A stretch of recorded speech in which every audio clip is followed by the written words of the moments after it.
Yes. And you have water, and you also have water. Okay. Is there anything else? There's no reading portion of this. It's just question and answer. Just question. Okay, good. I have little sentences that sometimes I refer to. Okay. That's great. I just didn't know if I had to prepare. You just say, you just say when you. Good morning, everybody. Thank Good you so morning. much for coming to the book festival and for supporting this wonderful free activity. As you know, it is free, but donations are essential for the success of this particular festival. For a $25 donation, you will get a free canvas book bag. The donations could be made at the information tent, which is just behind us. And food is available just around the corner there if you're looking for something to snack on. Our author this morning is Danzy Senna, whose book is New People. And introducing her is Kitty Pilgrim, who is a novelist and a former CNN anchor and correspondent. At the end of their conversation, there will be some time for questions and answers.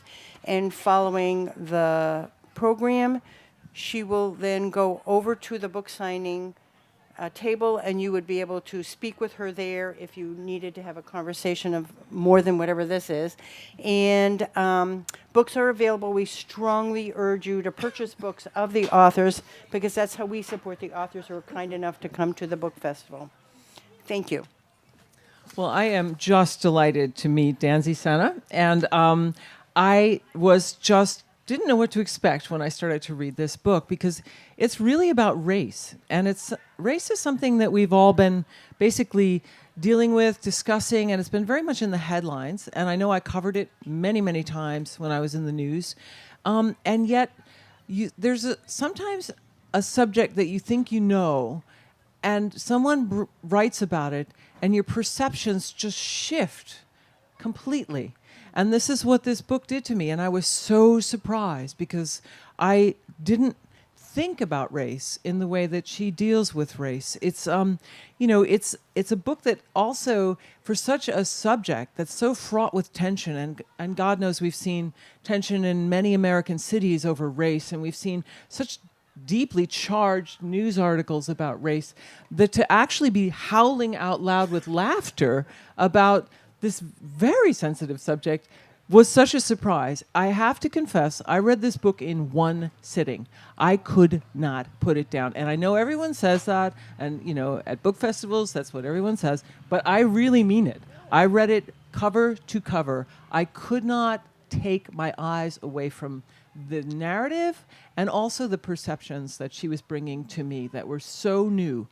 It was a masterful book. It really is a masterful book, and I'm thrilled to actually talk to you today. I want to talk about race and I'll quote from your book because I think you summed it up.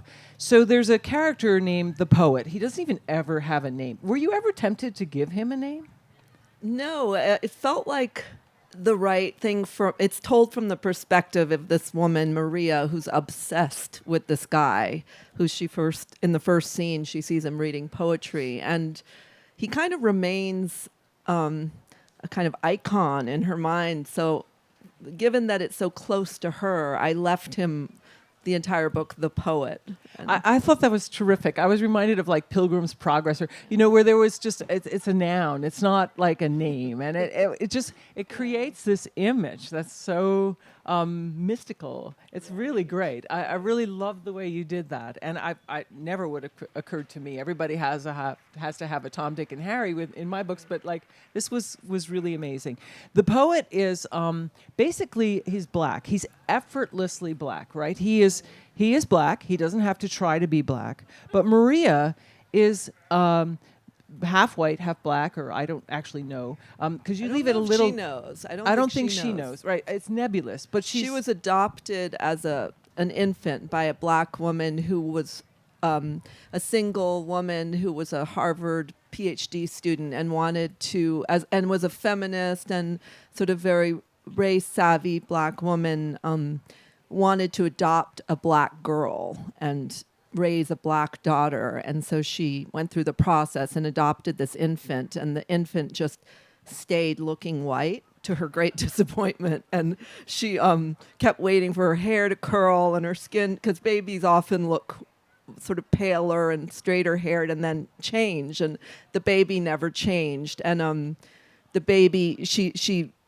has the record that the baby is biracial, but just there's sort of a kind of a little bit of a dark comedy about the adoptive mother there and her disappointment. I thought it was a brilliant twist on everything. But Maria's constantly straining under the weight of other people's expectations. Is she black? Is she white? And then she is engaged to be married. And I love this line because her fiance is also of two different races, and he says, Khalil, which is his name, says they make each other complete. Their skin is the same shade of beige. Together they look like the end of a story. And I love the way you put that. That was just really interesting, that they found togetherness in their racial confusion. Yeah. Their racial ambiguity is part of the attraction, and them both feeling somewhat like, I think of that Island of the Misfit Toys when they meet in college. You know, he's half black and half Jewish, and she's racially mixed, and they have both struggled. In terms of dating, I think is where the choice gets played out of what you're going to identify with, especially in college. And so when they meet each other, it's like they've found the solution to the struggle of their identity, and they're going to make this sort of new race out of these mixtures. Hence the title, New People. They're new people. But there is, in your book, there is a certain power with being black. And I actually I need to read this sentence also. I'm sorry to keep reading your work, but I'm mesmerized by it. And so you're talking about Lisa, who's very dark-skinned. And she says, her darkness is something she can lord over people. Lisa is beginning to understand that the very things she hated growing up, her kink and her color, have begun to have currency if you know where to go, who to be around, who to avoid, and how to frame the conversation. And then a little bit lower you write, Lisa bought a T-shirt on the street in Harlem a few weeks ago that reads, "It's a black thing. You wouldn't understand." So everyone's struggling with their identity here, which is really quite amusing. It's amusing. It's poignant, but it's just amusing. Yeah. Am I black? Am I white? And how does that make me powerful? Does that make me not powerful? Right. I mean, I grew up understanding there was this tradition in American literature of writing about mixed race people as tragic, and it's like the tragic mulatto stereotype of the very sort of despairing mixed race character. And I always think I'm like the comic mulatto. I'm like, I'm not the tragic mulatto. But just writing about race, I grew up in a household where comedy was so much of a part of our strategy of survival. My dad is black and my mom's white, and the conversation around race, there was always so much humor amongst us, and kind of making fun of the outside world and those stereotypes and conceptions of people based on color. So it felt very organic for me to write a book that was so, highly satirical and about identity politics and the sort of the ways that people can kind of commodify their own identity, really. It is a hilariously funny book. I was laughing out loud, and the plot twists are so unique that you do not see anything coming. And a couple of times I just was saying, what? To the empty room. It was so amazing. And you also take on other races. So at one point, she pretends to be a Spanish nanny, and there's a whole thing about Chinese. I mean, there is no limit on where you will go on this topic, and the freedom with which you deal with it is so refreshing. It's not so utterly constipated the way right. I felt more liberated in this book in in a way, and I think it was partly because I had a book contract for about 5 years for another book that I was supposed to be writing for my publisher, and I just couldn't finish it. And so I just kind of put it aside to write this, just sort of to release myself and to have fun. And I thought my publisher's probably given up on me, but I'm just going to do something to kind of get my head straight and just enjoy writing again. And I wrote it sort of in secret, thinking this is just for me and my few friends I'm going to show this to. And then I finished it, and I thought, maybe this is the novel. So I called my publisher and said, I have some good news and some bad news. The book you I'm purchased, sure they hate that. They hate that. is never going to happen. The one you're waiting for is not happening. But I have another novel, and it's finished, and I'm sending it to you today. So it was like, but something about writing it in private, and I felt completely liberated, and I was just really amusing myself in a room alone, which is, I think, how all writing should happen, especially for me. Yeah. Because then when you read it, you're amusing yourself in a room alone. And I must say, I was amusing myself enormously. So you didn't set out to write a big societal statement about norms. And so how do you feel about people trying to actually push you into this important work category? I mean, you always, it's like, great, do that, as long as you buy the book. I mean, you're like, call me what you want. I think that the sort of societal critique should not be so conscious when you're writing it, or it's going to feel really heavy-handed. And so, what's interesting when you're writing fiction is what subconsciously happens on the page. And that should sort of happen and sneak its way into the story. But the story has to come first, and the characters. So for me, it's really organic for me to write characters who are talking and thinking about race and gender and political issues, because that's the demographic in which I live. So that's the most organic dialogue that my characters would be having. But for me, then, I can't tell you what the book is supposed to say. It's really the reader's job to do that work of analyzing it afterwards. And I sort of hope that I'm not too articulate about it as a fiction writer. That people can bring to their own experience to the novel. Yeah, that's what's so exciting about fiction, I think, is that it's only in a way half written. The reader is the other writer of what is on the page, and that's their leaving things unsaid and leaving things inarticulate is actually part of the beauty of fiction for me as a reader. The courage it took to send off this book to a publisher who wasn't expecting it. It must have come like a pie in the face to your publisher.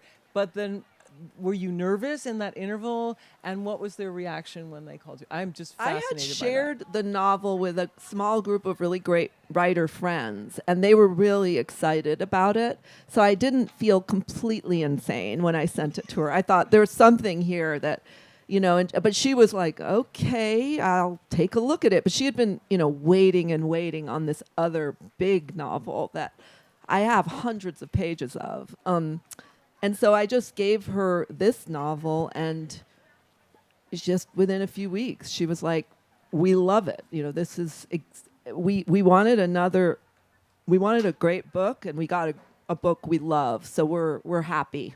And it went really well from that point on, but it felt a little risky. And, the book definitely, as you were pointing out, nothing is sacred in it, and it takes the risk of offending almost every group. I would say so. And yet, you recognize the kernel of truth in some of the ridiculous. Well, you push it to the point of ridiculous so that you can see how absurd some of these stereotypes are, right? Yeah, and I think it was, there's such a fearful and self-conscious atmosphere, especially in certain worlds that we're in. And, I've been living and thinking about this subject for my entire life, and I felt like I needed to write about it in a way that was released and was not full of fear and caution, because I think that's actually stopping us from moving forward. No, I would agree completely. Talking about risks, one of your subplots is the Jonestown mass suicide of a cult, right? Which those of us who were in the 70s remember, horrific. And you turn it into, well, I won't characterize it as comedy, but it definitely has this highly ironic role and I wanted to, and also your character is, Maria is writing about, not about that, which would be, heavy-handed, serious, right? She's writing about the music that they played.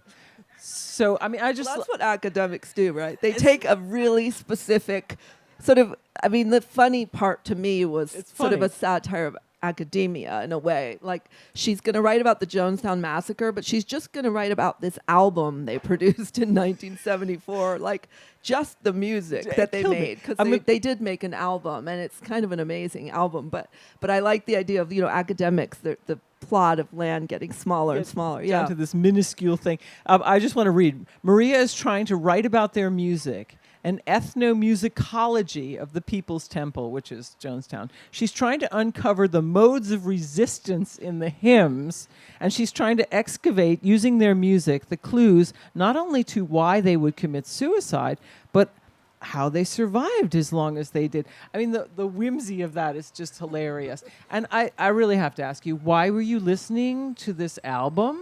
Why was I listening? I keep saying to people I've been obsessed with the Jonestown Massacre for 7 years, but then I spoke to my mother and she said, "What are you talking about? You've been obsessed with that since high school."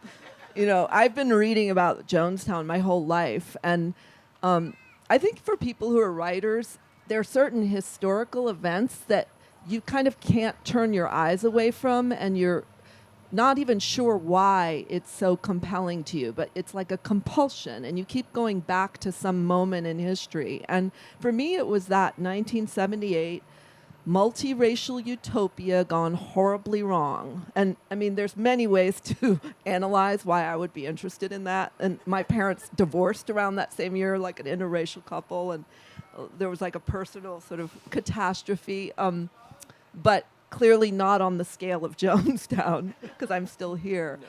But, there was a sense looking at Jonestown that this was sort of my family adjacent, my parents being very left-thinking, left-wing, and they were political activists, and our world was filled with people who would have gone to Jonestown. And I went to an Afrocentric school for a year at that same year, 1978, which was sort of under the influence of socialist ideas. And so much of it was familiar to me. And so just I found myself mesmerized by the beauty of the idea of Jonestown set against the reality of what happened. And I'm always interested in the gap in sort of the rhetoric and then what is the actuality. And Jim Jones, led all these people to this, what he was calling this black socialist utopia, which was actually very multiracial, and a lot of the children were mixed. And then he led them there to their deaths. Yeah, no, I mean, it's just really, I mean, I remember it as being incredibly tragic and poignant, and then to see you sort of mine this for other meaning, it was revelatory, especially for a news person who sees things very much as this is what happened, and then to see you go deeper and analyze it like that, it was amazing. I wanted to set it against sort of, if there was a subject you could study that would drive you mad, because we watched Maria sort of spiral, like yes. Looking at the Jonestown Massacre and listening to those voices would be the thing to drive you over the edge. The thing that struck me is you have a film crew doing a documentary about interracial couples sort of in the middle of this, and it gives the sort of distance perspective on a lot of the characters. And I loved how you did that, because it's very close, and then all of a sudden it goes at a distance. It's like holding the mirror out.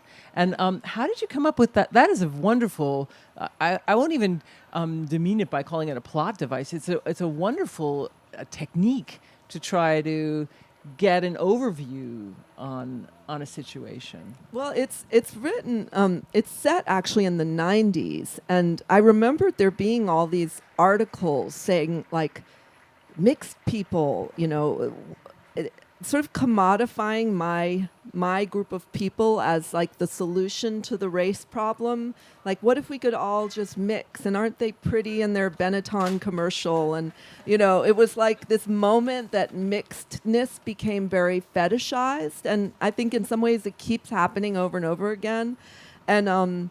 And so I was kind of making fun of that Khalil and Maria are chosen as the couple that this documentary filmmaker wants to follow for her movie called New People. And Maria just never quite, drinks that Kool-Aid, so to speak. She's always kind of cynical about this idea of mixed people being the solution to the 400 years of, the bloody mess of America. I need to open this up. I'm sure you're all dying. So anybody with a question? Sir.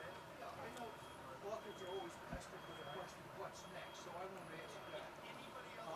Is the novel that was unfinished something you're going to go back to and not put that wrong with it? If you're not going to, what's next? Yeah, I'm working on something that I realized through this process that I'd work best in secrecy and not mentioning at all what I'm working on. So it's like opening the door of the oven and the souffle falling. But the novel that I was working on, it did have elements of what I ended up writing in it, very small elements of that. And I had a very kind British editor once say to me, time spent on a novel is never wasted. And I think she was just trying to make me feel better at that time, but I do think that some of the work I was doing over those years was coming into this in a sideways way. And really what went wrong with that novel are running around out there, my 9 and 10-year-old motherhood was a constant interruption to that dream state I needed to be in to write a novel, the young years of my children being very young and needing me a lot. So now that they're a little older, I was able to kind of get back that attention. So I really think that, we have to be kind to ourselves as mothers and say, those were years I really needed to be present for these children and was enjoying my children. So that disrupted the art part. You've written this, the book I've not read, but it's described as being comedy. Is this something you could have written 10 years ago, or has your relative age helped you write comedy? It's a difficult thing to do. Yeah, I think there's been, I've actually written comedy from the beginning, and I think it's much more natural to me than, and I've sort of given myself permission at this age to do that, but it feels much more anyone who knows me and sits with me, knows that's where I go as a thinker, is towards satire and comedy. And I think I see elements of it in my first novel, Caucasia, and moments where it hits that note. And I think I've just allowed myself to get further and further into that. But I think so I've come into it, but I'm accepting it about myself. Yeah. I have a question while we're on comedy. Could you see this, and I don't mean to trivialize it, but could you see it as a sitcom? Because I could actually see many more situations where the humor would be brought out. I would love to see this as a sitcom. I live in LA, and 5 years ago, I was still only 5 years out of New York 5 years ago, and I had the sort of New York sort of snobbery of, this isn't real art about television and film, and in the last 5 years, I've been like, oh my God, I think some of the smartest storytellers in the world are here in this city, and some of the most interesting and liberated work is coming out of television. And so I would have no problem with that, All right. Well, we put the note right on Note there we to- go, to the universe. Yeah. Any other questions? That's okay, it's a short question. What was Caucasia about? Oh, I just wanted to know about Caucasia, her first novel, which I read about before coming here. It's got awards, and it sounds very intriguing. Was that 1978, 1980? What year was that? 1998. Oh, 98. You were born in 1970. Yeah, and that was my first novel that I wrote in graduate school, and it was about a family, a young girl growing up in the 70s and 80s in an interracial family, and it was sort of sold as very autobiographical, but it actually wasn't. The thing I had in common was that I'm from an interracial couple and have siblings who maybe look different, read racially differently than I do, but really I wrote about a story of passing and of a girl going into the political underground with her mother and having to pass as white. And in a way, it was a study of whiteness and the construction of racial identity through this character. And Caucasia, the title, is actually what she calls New Hampshire, land of white people. So, yeah. I noticed that you have an ambiguous ending. In fact, I not only noticed that you have an ambiguous ending, I projected out 50 different ways it could end. I mean, you bring everyone right to the edge of the cliff, and then you say, figure it out, people, what happens next? Did you decide to do that? Did you write endings? Did you just lop it off? I mean, it feels lopped off, but it feels perfectly lopped off, like surgically lopped off. Like it was very much an intention, but I know as a writer, you try, and then you just cut. I know in one of my books, I had an ending, and my son read it, and he said, "Mom, that's just lame. Just stop it right there." And he was right. Yeah. Endings are actually in all of my work, it feels like the only place I am certain. And my beginnings, I write 50 times, but after I've written the ending. But the ending of this book, I was absolutely certain when I got there that I wanted to end there, and it's a very unusual. We're place not to telling end you, it, but it's worth reading. But I tend to like work that leaves, in a way, leaves the conflict alive and doesn't tie things up. I don't like things that have very clear redemption and closure. So you're always trying to write the book that you want to read, and for me, that was the place where I felt really sure of myself. And I know some people have expressed unhappiness that was where I ended. And that's also fine. I think coming into this being my 5th book, I'm also like totally comfortable if not everybody loves those choices. It's a nice thing to kind of come to the age where you're like, that's okay. That's where I wanted to end it. So yeah. This is also a novel about romantic obsession. Romantic obsession pervades every single page.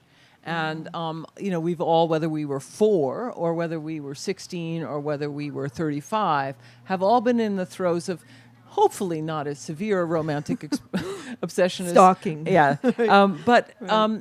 How did you get in touch with that? Because it's very palpable. Yeah, I tend to write from...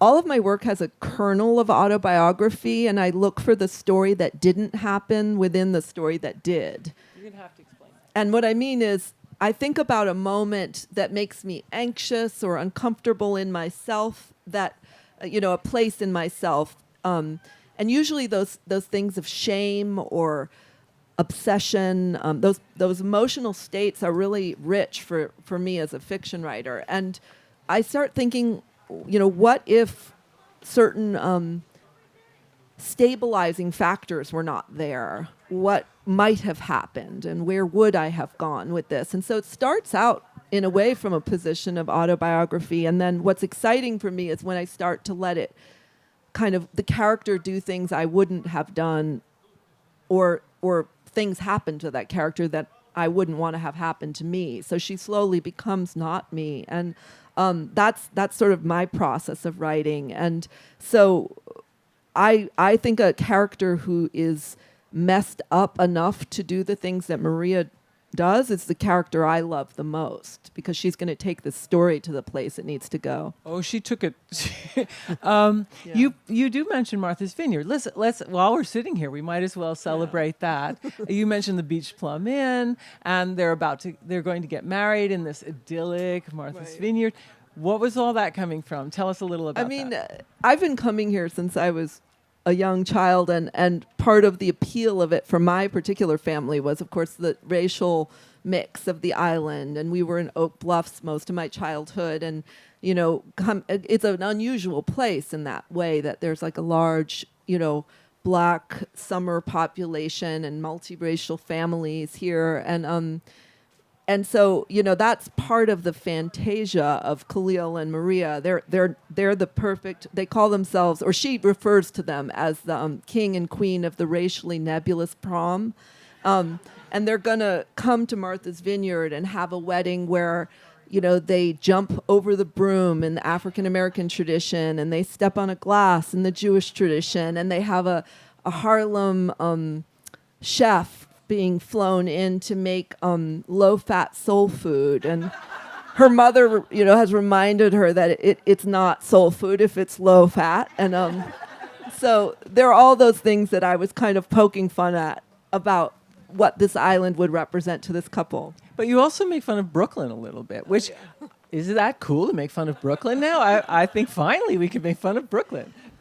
Well, it was also Brooklyn of the 90s. When I came of age, there was not the Brooklyn we see now. And, I've been struck going back to the neighborhood where I came of age in my 20s in Fort Greene by, the intense gentrification of that neighborhood. And remembering this moment right after college when I moved there with a bunch of my friends, and we were it had this Harlem Renaissance almost feeling, where we were, it's like the Brooklyn Renaissance, where a bunch of black artists and writers were all living in a kind of 10-block radius. And I remember I lived on a block where at one end of my block was Spike Lee's production studio, and at the other end of my block was a cafe called Cocoa Bar that Alice Walker and Tracy Chapman had started, and I called it the Dreadlock Delete, the neighborhood, because it was like, but it was like it was a gentrification in a way, because it was all these college-educated, aspiring artists and writers moving into a working-class neighborhood, but it was very much a kind of black-identified group of people, and that I have a lot of love for that moment in Brooklyn too. It's not completely making fun of it. And everything I'm making fun of, I'm part of the problem that I'm making fun of. No, but you make fun in such a tender way. Yeah. I mean, it's so much fun. Look, I cannot recommend this more. This is the most wonderful, funny book. You will just clear your afternoon, though, when you start it, because you will absolutely want to read this. This is New People. And thank you so much, Danzy, for being here. Thank you for your wonderful questions.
about this book festival. You should look at the things you have done.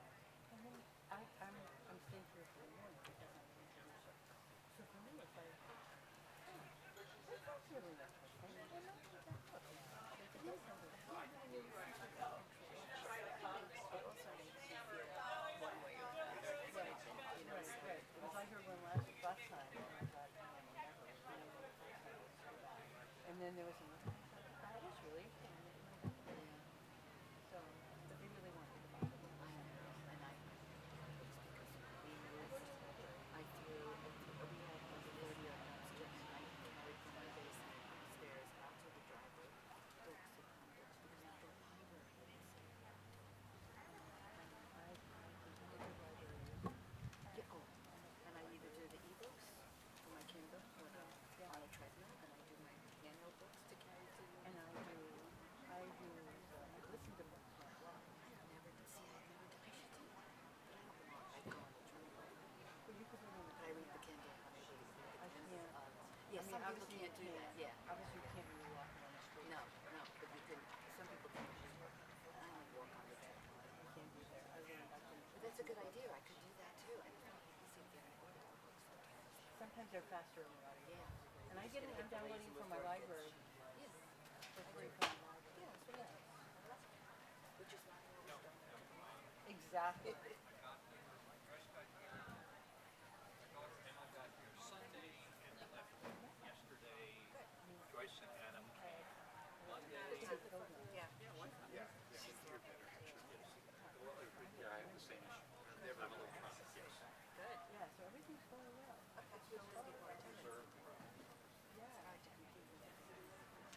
But since you're an author, it's probably reserved for you. Well, yes, it is. It is reserved for us. So you can join us. Yeah, so they finished. Yes, I saw that the first one. And they're behind because they got way behind.